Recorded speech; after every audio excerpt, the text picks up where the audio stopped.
क्या बोला जाएगा। तो आप बने कैसे, आपने कैसे स्टार्ट किया, आप ये सब करना कब शुरू किया? हम लोग तो ये सब टीचर बनना ही नहीं था हम लोग को। लोग 10th पास किए थे लोग, तो घर की स्थिति समझ गए थे कि इंटर कर लेंगे, उसके बाद कुछ ना कुछ काम सीखना पड़ेगा। जहाँ हम रहते थे उसका किराया था 1500 रुपया, और हमको हमेशा सोचना है इसको 1500 रुपया रेंट देना है, कहाँ से देंगे। और मेस में जहाँ हम खाना खाते थे उसका रेंट था 1400, उसका मेस का चार्ज था 1400, और 2 टाइम खाना आता है टिफिन से। तो ये बड़ा समस्या रहता था, क्या करें हम। तो जिसके मकान में रहते थे ना, उनके 4 बाल बच्चे थे, स्कूल वाले थे, कोई 7 में था, कोई 9-10th में था, ऐसे 4-5 थे। तो हम कहें कि देखिए ना, बड़ा समस्या है, इनको दे दीजिए, हम पढ़ाने की हम पढ़ा देंगे यहाँ पे। तो उन 4 बच्चों को पढ़ाएं, तो 4 में से 3 को पढ़ाना था, एक नानी के यहाँ कहीं रहता था, तो उनको पढ़ाना चालू किए। उनका रैंकिंग खराब आता था, सुधरने लगा। तो 3 बच्चों को पढ़ाने के लिए हम ये उम्मीद कर रहे थे कि वो 1500 रुपया देंगे, ताकि मेरा रेंट, क्योंकि उन्हीं के मकान में रहता, बट उन्होंने 800 रुपया दिया। हम कहे यार क्या आदमी है यार। हम कहे भाई एक और कोचिंग पकड़नी पड़ेगी, एक और ट्यूशन पकड़ना पड़ेगा, तो ताकि निकल सके। तो एक और ट्यूशन पकड़े, वहाँ से 1000 आ गए, तब थोड़ा सा टेंशन फ्री हुआ कि बाप रे बाप, खाना पीना हो गया, अब दिमाग काम करेगा। तो ऐसे चलते था। 6 महीना हुआ तो एक कोचिंग थी जहाँ के एक टीचर थे, बहुत अच्छे टीचर थे, बट उनका कहीं जॉब हो गया, गवर्नमेंट जॉब, केरला साइड चले गए। तो वहाँ के बच्चों ने हंगामा किया कि हम दूसरे टीचर से नहीं पढ़ेंगे। तो उन्होंने कई टीचर्स को लगाया, 2-3 दिन ट्रायल देते थे लोग, फिर ख़त्म कर देते थे। कोचिंग भी बेचारी परेशान हो गई। और वहाँ पे भी जो बच्चे, जहाँ पे 200-300 थे, 4-5 बच्चे बच गए सब, क्योंकि कोई भी अच्छा टीचर जगह, तो अच्छे टीचर थे चले गए।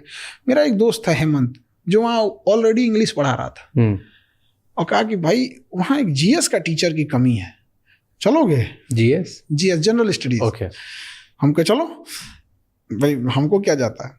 तो कई कोचिंग थे साथ में, तो हम 1-2 कोचिंग में पढ़ाने लगे। तो 1 घंटे का 20 रुपये, तो 1 घंटा पढ़ाएंगे लोग तो 20 रुपये होते। तो कोचिंग 3 तरह से होती है, या तो आपको घंटे पे पढ़ाने को मिलेगा, या तो आपको कोर्स पढ़ाने को मिलेगा, या मंथली मिलेगी। तो जो अच्छे टीचर होते हैं उनको मंथली मिलती थी, और जो मिडिल लेवल के थे उनको कोर्स खत्म करने में पूरा खत्म कीजिए। अब आप 2 महीने में खत्म कीजिए, 6 महीने में खत्म कीजिए, उससे मतलब नहीं है। और जो नॉर्मल थे लोग घंटे पे, तो हम लोग घंटे पे गए पढ़ाने के लिए, तो पढ़ाए, तो बच्चों सबको ठीक लगा। तो धीरे धीरे 4 से 10, 20, 50, 100 एक हफ्ते के अंदर अंदर पूरा क्लास भर गया। आपने कहाँ से पढ़ाई करी है? हम तो अलग अलग, मतलब कभी मतलब बीएससी किए हैं, बीएससी करने के बाद फिर एमए कर लिए हैं ज्योग्राफी से, उसके बाद से फिर आईएम अहमदाबाद से मैनेजमेंट स्ट्रेटजिक में। आईएम अहमदाबाद से पढ़े हो आप? उसके बाद से फिर कहें कि चलो इसे चलते हैं। आईएम अहमदाबाद से कब पढ़े? स्ट्रेटजिक मैनेजमेंट किया हमने, तो उसका तो इसमें कोई यूज नहीं है। इसमें कोई जनरल स्टडीज में उसका क्या करें, उसका अलग सिस्टम है, इसका अलग सिस्टम है यहाँ पे। तो हम लोग यहाँ पढ़ाने लगे। अब 1 घंटे का 20 रुपये मिलता था, तो हम सोचते थे 6 घंटा पढ़ा दे, 100-150 हो जाए यहाँ पे। फिर उन्होंने भी बढ़ा दिया, फिर उन्होंने 100 रुपया कर दिया घंटे का। हाँ, फिर ठीक ठाक होने लगा। बट प्रॉब्लम क्या आने लगी ना, कि हम कहते थे कि बच्चों से फीस कम लीजिए। उसने बच्चों की फीस की कोई लिमिट ही नहीं रखी। मतलब जो चीज 1000 रुपए की थी, भीड़ हो गई थी, तो कहते थे देखो जगह नहीं है, सर के क्लास में जगह नहीं है, हम 1000 का 2000 लेंगे। हम कहे ये क्या तरीका है भाई। अब दूसरा क्लास देते तो वो नहीं देता था, कि दूसरा देगा तो फिर हमको 2 बार पैसे देने पड़ेंगे। और बच्चों के तो यही सब में थोड़ा टसल होने लगा, तो हमने छोड़ दिया कोचिंग। फिर अपना पढ़ाना चालू किया 200 में। आज भी 200, आज भी जो ऑनलाइन पढ़ने आते हैं 200 देते हैं। 200 रुपये महीना? नहीं, खत्म करके चले जाते हैं 200 में। जैसे सपोज उसको हिस्ट्री पढ़ना है, 200 या 250 देगा अभी, क्योंकि इधर तो जीएसटी हो तो 18% ठोक के रख देते हैं। 200-250 रुपया हिस्ट्री देगा, पूरा हिस्ट्री पढ़ के चला कोर्स पूरा हिस्ट्री कंप्लीट पढ़ लेगा। वैसे अगर उससे मैप पढ़ना है, मैपिंग, 200 रुपये देगा, पूरा मैपिंग पढ़ लेगा। क्यों इतना कम? हमको किसको पढ़ाना है? हम जो जैसे हम थे वैसे हमें पढ़ाना है। हम लोग की पढ़ाई, हम लोग पढ़ने में खराब नहीं थे। हम लोग मतलब क्या ही बोला जाए। जब हम लोग देखते थे कि कोई बच्चा पीठ पे बस्ता लेके जा रहा है ट्यूशन पढ़ने, हम लोग वहाँ पे वेल्डिंग सीख रहे हैं, बहुत ख़राब लगता है। आप वेल्डिंग मारिएगा, क्लास का कोई बच्चा जाएगा, कोई लड़की जाएगी तो आपको मुंह छुपाना पड़ेगा उधर। ख़राब लगता है वो दिन, जब बस्ता उठाने की जिम्मेदारी उम्र में ना घर की जिम्मेदारी आ जाती, बहुत ख़राब लगता है। तो हमको पढ़ाना था वैसे लोगों को, इसलिए हमने कहा नहीं, हम नहीं छोड़ेंगे। तो हम वहाँ पढ़ाना चालू किए। तो मेरे भी लड़ाई भी इसी बात की थी कि भाई आप क्यों मतलब फीस बढ़ा रहे हो, आप लिमिट में रखो जिसमें कोचिंग चल सके। ऐसे ऐसे हुआ, बहुत ऊपर नीचे तो होते ही रहते हैं। तो उस फीस में भी कई तो धमकी देने चले आते थे, कोई बंदूक लेके चला आता था, इसको ऐसे ही पढ़ाओ। क्योंकि 200 रुपये यार, इसमें क्या कर रहे हैं। बंदूक लिया था मतलब वहाँ चलता है। हाँ, बंदूक ले आकर लगा दिया। 1-2 बार तो हम कहें कि यार इससे ऐसे तो नहीं चलेगा, डांटे उटे, लड़ाई झगड़ा हुआ। ऑफिसों में बम लगा के उड़ा दिया, तो बम से उड़ा दिया। ऑफिस उड़ा दिया आपका? हाँ, उड़ा दिया बम से। हाँ, फिर दूसरा बनाया। क्या बात कर रहे हो। तो बहुत झमेला किया सब यहाँ। तो इरिटेट होके हम छोड़ दिए, हमको से कि अब पटना नहीं रहेंगे। फिर से हम सोचते हैं कि अपना काम सीख के सऊदी चल जाते हैं। पर ये क्या तरीका है कि कोई आपको आके बंदूक दिखा देता है, बम से उड़ा देता है, ये सब बहुत नॉर्मल है उधर? आपको आज से 1 हफ्ते पहले की बात बता रहे हैं। बिहार का एक जिला है भागलपुर, वहाँ एक 19 साल का बच्चा आइसक्रीम बेच रहा था। एक आदमी आया, कहा आइसक्रीम दे। तो कहा भैया पैसा दीजिए। कहा तो हमरा से पैसा मांगेगा? उसको ऐसे मुंह पकड़ा और मुंह में गोली, बंदूक घुसाया और गोली मार दिया। 19 साल का लड़का मर गया। गलती बस थी कि उसने आइसक्रीम का पैसा मांगा था। पुलिस क्या कर रही है, सरकार क्या कर रही है इसमें? इतना पुलिस मजबूत रहेगी। बिहार में क्या है, आज तक क्यों ऐसी कहानी अभी भी आती है? हम आपको 1 हफ्ता पहले की बात बता रहे हैं। हाँ, तो आज तक ऐसी क्यों कहानी? 1 हफ्ता पहले में वहाँ पर कोई पुलिस प्रशासन कुछ नहीं है। पहले हम लोग भी बहुत झेले हैं। पहले पुलिस को बोलते थे, अब हम लोग खुद सलट लेते हैं। बम चलाओगे, तुम्हारे ही पास एक ठो क्या करेंगे वो वहाँ सब क्यों नहीं हेल्प करती? तो पुलिस वगैरह ये सब क्यों? वहाँ बाहुबल बहुत है ना। हाँ, आप किसको कहिएगा? यहाँ पे कोई हर पॉलिटिक्स में ऊपर तक पहुंचे उसकी, आप क्या करिएगा? अरेस्ट कराइएगा ना। ऊपर से एक तो मंत्री का फोन आ जाएगा, हमारा आदमी है छोड़ दो, छोड़ देगी पुलिस। फिर आपका मुंह कुछ रहेगा नहीं, फिर आके आपको धमकाएगा, हो गई लो पुलिस, अब बचाएंगे पुलिस, अब आप कहाँ जाइएगा? वहाँ के लोग हालत बहुत बेकार है। ऐसा भी नहीं है, हम लोग चाहे जैसे भी उसी में जीना सीख गए। हम लोग एकदम कोई टेंशन नहीं है। अभी भी कोई लंदन अमेरिका जन्नत में बैठा दे तो नहीं भैया हमको बिहार ही ठीक लगेगा।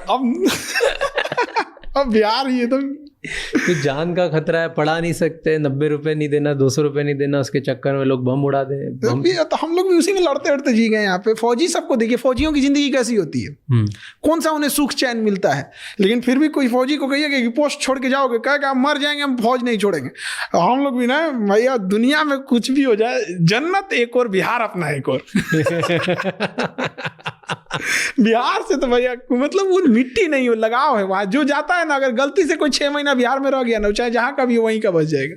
तो सेफ फील होता है वहाँ पे? हाँ, अब तो सेफ, एकदम अच्छा से सेफ रहते हैं। कैसे सेफ फील होता है? कोई बंदूक लगा देता है, कोई बम से उड़ा देता है, डर नहीं लगता? एक लेवल तक ही रहता है, उसके बाद से तो बंदूक लगाओगे, कितना है तुम्हारे पास, अब डर नहीं लगता? क्यों? अब एक लेवल तो उन सबको भी समझ में आता है कि इसको मारने का मतलब भी केस FIR नहीं करने वाला है। अच्छा, आप भी बाहुबल हो? नहीं, मतलब तुम, मतलब एक सीधी सी बात है कि भाई आप किस हिसाब से पीटिए, कुछ भी कीजिएगा, वापस थोड़े जा पाएंगे लोग। लड़ाई झगड़ा पहले क्या था, एक्सपीरियंस नहीं था। अभी क्या है, तुम गोली चलाओगे, गोली खत्म होगी, अभी नहीं खत्म होगी, 10 मिनट बाद खत्म होगी, 15 मिनट बाद खत्म होगी, उसके बाद कहाँ जाओगे? तो आप तो चले जाओगे, आपको तो खतरा हो जाएगा। ऐसे कैसे हो जाएगा यहाँ पे? यही तो बोल रहा हूँ, हमारा खुद का सिस्टम बना दिया। हाँ, सब चीज हमारे यहाँ। जब लड़कियां मार देती हैं सब, मतलब जब हुआ था एक बार, ऐसे आए थे सब, हमारे क्लास की उठ की लड़कियां दौड़ा दौड़ा मारी थी सब। क्या था स्टोरी बताओ। वो मतलब ऐसे लड़ाई झगड़ा आके कर रहा था, ये कर देंगे, तोड़ फाड़ कर दिया था। हाँ, तो लड़कियां थी सब जो बैच से थोड़ा पहले आई रहती हैं, देख ली तो वही मारना चालू कर दी सब, भाग यहाँ से।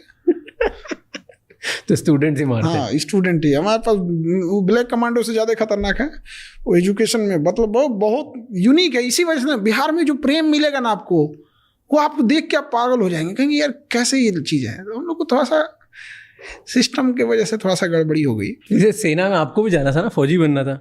हमको तो फौजी ही बनना था, एजुकेशन में तो आना नहीं था। फिर हम लोग एग्ज़ाम दिए, फिर रिटर्न हुआ, उसको पास करने के बाद से फिर ये SSB में बुलाया जाता है, और उसके बाद से फिर मतलब मेडिकल वगैरह होता है। तो मेडिकल में हमको हाथ टेढ़ा वजह से साइड कर दिया है। बहुत टेंशन हुआ, क्योंकि फ़ौज में हम लोग को देखिए होता क्या है ना कि हम लोग जब जिस समय से आए थे तो हम लोग को लगा था कि फ़ौज में जाके जल्दी सेटल भी हो जाएंगे, और घर वाले इतना तो पढ़ने का मौका नहीं देंगे। तो ऐसा लगता था यार बीटेक करेंगे लोग 4 साल फिर पढ़ना पड़ेगा, घर वाले कहाँ से लाएंगे। फौज में क्या है, घुस गए काम खत्म, टेंशन फ्री। तो नहीं बन पाया इंसान। तो फिर अब कभी सपना नहीं आता, कभी देख के लगता नहीं कि यार कभी तो होना था मेरे को फौजी। हम आज अगर मौका मिल जाए आज चले जाए, सब चीज़ छोड़ छाड़ के। क्यों ऐसे? दिल लगा चुड़ैल से तो परी किस काम की। बचपन से ही सपना था कि नहीं? बचपन से ही एकदम। मेरा घर कॉलेज के सामने था, तो अक्सर जब भी कोई इलेक्शन होता था या कोई भी गवर्नमेंट का प्रोग्राम होता था तो फौज जो आती थी, CRPF या कभी मिलिट्री, तो उसी कॉलेज में कैंप करके रुकते थे लोग। तो वहाँ पे उनका खाना बनना, पूरी ट्रक का ट्रक आना, तो बड़ा वो हर 2-3 महीने पे कभी ना कभी कोई कैंप लग जाता था। कभी NCC का कैंप लगता था तो पूरे आते। तो देखते देखते देखते वो आदत हो गई, वो ड्रेस, वो चीज़ें, सब चीज़ बड़ा अच्छा लगने लगा। बस बचपन से देख के अच्छा लगता था। और कोई भी चीज़ हम देखे रहते तो अमूमन उसी चीज़ से लगाव होता है। अब रेगिस्तान के आदमी को क्या लगेगा, समुंदर से लगाव होगा, देखा ही नहीं तो। कई फौजी को देख के जलन होती है कि यार ये वर्दी मेरे पास भी होनी चाहिए थी। अब हमारे स्टूडेंट होते हैं तो उनको हम मिठाई भी खिलाते हैं, फिर कहते हैं तुम जहाँ हो ना वहाँ हमें जाना था। अब हम जहाँ नहीं जा पाए वहाँ उनको ले जाते हैं। अभी एक नीरज नाम का लड़का था, उसका सिलेक्शन हो गया, वो एयरफोर्स में NDA से पायलट बन गया। हम कहे यार तू खुश नहीं है? तो क्या सर एकदम खुश हैं।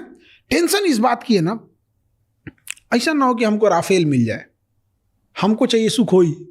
हमके याद थे, एक तो लोगों का सिलेक्शन नहीं हो रहा है, तुम्हारा सिलेक्शन हो गया, अब तुम इस पे डिपेंड, क्योंकि ना एक बार जो जहाज अलॉट हो गई, जिसके आप एक्सपोर्ट हो गए, उसी को चलाएंगे एकदम, वो वही फ्लीट हो जाती है उनकी। तो इस टाइप, तो अब थोड़ा सा लगता है कि भाई जिनका हम जहाँ जाना चाहते थे वहाँ, लेकिन खुशी होती है कि जब देखते हैं कि दाढ़ी आने से पहले उनके पास गाड़ी आ गई। वाह, तो ये अलग टाइप का लगता है। एक स्टूडेंट था मुकेश नाम का, उसके भैया चाय बेचते हैं कलकत्ता में। उसका जब रिटर्न निकल गया, प्री निकल गया, मेंस निकल गया, जब इंटरव्यू देना था ना, तो क्या बोलता है कि सर मेरे पास अच्छा कपड़ा नहीं है इंटरव्यू में पहनने के लिए, किसी का सूट वगैरह है तो दिला दीजिए ना। वो बच्चा जब अधिकारी बना, उसका अपना घर नहीं रहने के लिए, मिट्टी का घर है, और टेबल नहीं था पढ़ने के लिए ना, तो ऐसे बांस वगैरह जोड़ जाड़ के बनाया। आज वो अधिकारी है, और वो प्रधानमंत्री आवास योजना है ना, वो जिस पे साइन करेगा उसी को घर मिलेगा। हमको आज आके बोला, जानते हैं सर 300 घर बनवाए हम, जिसका अपना घर नहीं था। तो लगता है कि आदमी कमाया है। ये चीज़ें बड़ा अच्छी लगती है। हकीकत मायने में हम कोई पढ़ाने में कोई इंटरेस्ट नहीं है, लेकिन पढ़ाते बस हम इसीलिए हैं कि जो गरीब बच्चा है वो पढ़ सके।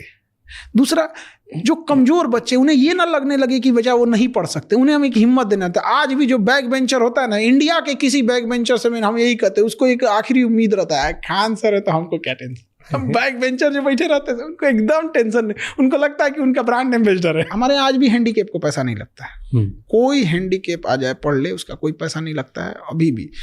और पैसे मतलब इतना मिनिमम फीस रख दिए हैं कि अब तो किसी को कहना ही नहीं पड़ता है कि मतलब फीस कम कर दीजिए। अब जहाँ 2 लाख रुपया लगता था नीट और जेई का, वहाँ हम लोग ऑनलाइन उसको 2-3 हज़ार में दे देते हैं, और ऑफलाइन आके पढ़ना रहता है तो उसको मान के चलिए मंथ का 2,000-2,500 लगेगा। तो जहाँ 2 लाख वहाँ से इतना, तो बहुत का डिफरेंस आ जाता है। और उसका एक रीजन भी है उतना भी फीस रखने का, कि रेंट इतना महंगा है, बिजली इतनी महंगी है, कोचिंग माफिया है। तो जो फीस, देखिए चिल्लाने से तो नहीं होगा, जो फीस ज़्यादा ले रहा है, माफिया मतलब क्या, जिससे लोगों को परेशानी हो। और महात्मा मतलब क्या, जिससे कोई परेशानी हो। तो परेशानी का कारण क्या है, आप उससे मनमाना फीस ले रहे हो, एक और उससे का आप रूल बना दो, इससे ज़्यादा फीस नहीं ले सकते। तो आपको परेशान नहीं करते कि आप तो बाप रे, बड़ी वही सब कोचिंग माफिया सब क्या करेगा समझना, किसी को खड़ा करके कुछ से कुछ बोलने को बोलेगा, सर कि बोलो खान सर के बारे में कुछ से कुछ, तो बोलते रहते हैं। ऐसे तो बच्चों को कोई फर्क नहीं पड़ता, उल्टे सुना देता है ऐसा 4 ठो, पैसा लेके आता है ऐसा, कुछ पैसा लेके कुछ, तो हर जगह ऐसे चलते रहता है, इसमें कोई वो चीज़। बच्चे प्लांट करते हैं आपके इधर, तो बच्चे कुछ बच्चे को भेजते हैं लोग, जाकर डिस्टर्ब करो, आता है पढ़ता है, कहता है कि सर अच्छा लग रहा है अब यहीं पढ़ेंगे।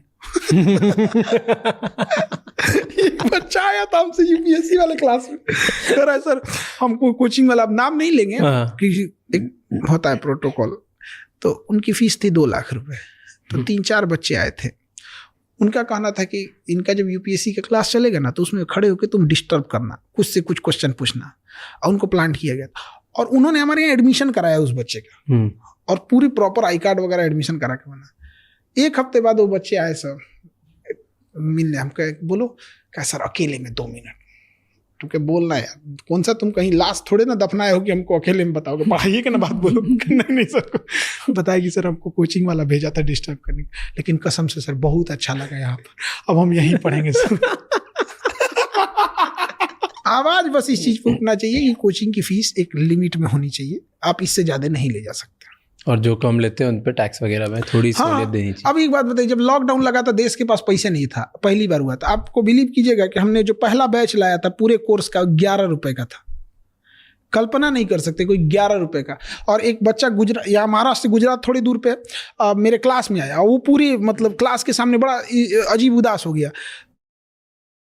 11 रुपये में पढ़ा था, उसके कंधे पे 2 स्टार लगे हैं, अभी बिहार पुलिस में इंस्पेक्टर हैं, SI है वहाँ पे। वो गुजरात में 12,000 रुपया पे 12,000 रुपये, उसी में उसको रहना भी है खाना भी है, कहता था 6-7 हज़ार रुपये बचता था। पेंट करता था, पेंट, और ना मोबाइल उसका नहीं था ना, तो उसने दोस्त के मोबाइल से बैच खरीदा था 11 रुपये में। उसके मोबाइल नहीं था, 11 रुपये तो महंगा नहीं है, बट वो वाला मोबाइल था कीपैड वाला, तो उसमें क्लासेज नहीं चलते थे, तो उसके मोबाइल में वो चलता था। अब वो क्या है, वो उसका जो दोस्त था वो गाना सुनता था, तो जब वो सो जाता था तो उसके मोबाइल से पढ़ता था 11 रुपये में पढ़ के। और वही कहा कि सर आप लोग नहीं रहते ना तो हम लोग का गरीब का हिम्मत टूट जाता, और उस पर हम लोग 18% GST दिए 11 रुपये में। आज आप इतने बच्चों को पढ़ाते हो, सबसे बड़े चैलेंजेस क्या दिखते हैं आपको स्टूडेंट्स के? अलग अलग तरीके के क्या चैलेंजेस होते हैं? 2 बड़े चैलेंजेस ये देखते हैं ना कि जो बच्चे आ रहे होते हैं ना वो ग्रेजुएशन तो कर लिए हैं बट स्टैंडर्ड ग्रेजुएशन का नहीं है। अब प्रॉब्लम ये आती है कि आप ग्रेजुएशन के एग्ज़ाम देने आए हो, आपका स्टैंडर्ड ही नहीं है वहाँ पे। ये वैसे ही है कि जैसे हमें कोई ज़मीन का टुकड़ा दे दिया गया यहाँ मकान बनाने के लिए, बट वो ज़मीन नहीं है, तालाब है, तो हमें तो कुछ टाइम यही लग जाएगा उसको बराबर करने में, तब ना भैया बनाएंगे उसको। एक ये खराबी है। 2 तरह का डिग्री है यूपी, बिहार, नॉर्थ इंडिया में। पढ़ के ग्रेजुएशन करना है कि नकल करके, पढ़ के BEd लेना है कि पैसा देके, पढ़ के IIT करना है कि पैसा, IIT नहीं, ITI डिग्री है वो टेक्नीशियन के लिए। ठीक है, वो क्या कर रहा है वहाँ पे, वो ग्रेजुएशन में उसको पता ही नहीं कि उसका HOD कौन है। तो एक ये स्टैंडर्ड नहीं है। दूसरा, कुछ ऐसे बच्चे हैं ना जिनको बर्बाद टीचरों ने किया।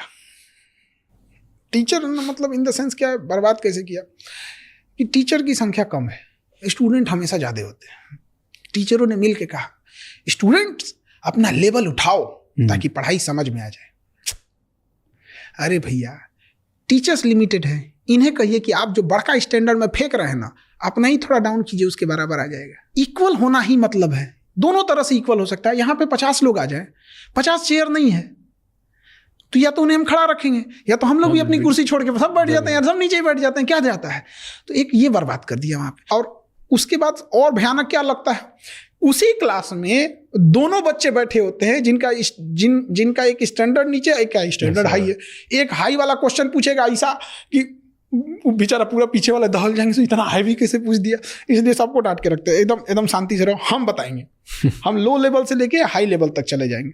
और हमें सबसे ज़्यादा खुशी कब होती है ना, सबसे ज़्यादा खुशी एक बच्चा जब उसको पढ़ने में कुछ समझ में नहीं आता है। जैसे अभी हम जस्ट फिजिक्स पढ़ा रहे थे तो एक चैप्टर खत्म किए, फिजिक्स में सबसे ज़्यादा टफ लगता है बच्चों को तो ऑप्टिक्स लाइट चैप्टर, और वो बच्चे एकदम सामने से रहते हैं। और जब खत्म हुआ चैप्टर ना, तो जो बच्चे जिनको कभी नहीं समझ में आया था न्यूमेरिकल बनाना, ये सब चीज़ें नहीं, और जब चैप्टर खत्म होने के बाद उनके ऊपर खुशी देखते हैं, और जब वो क्लास से निकलते हैं, जो आगे बैठे रहते हैं, जो अपने आप को तेज बनते हैं, उनको देख के तिरछा मुस्कुराते हैं ऐसे ना, तब लगता है यार भाई साहब क्या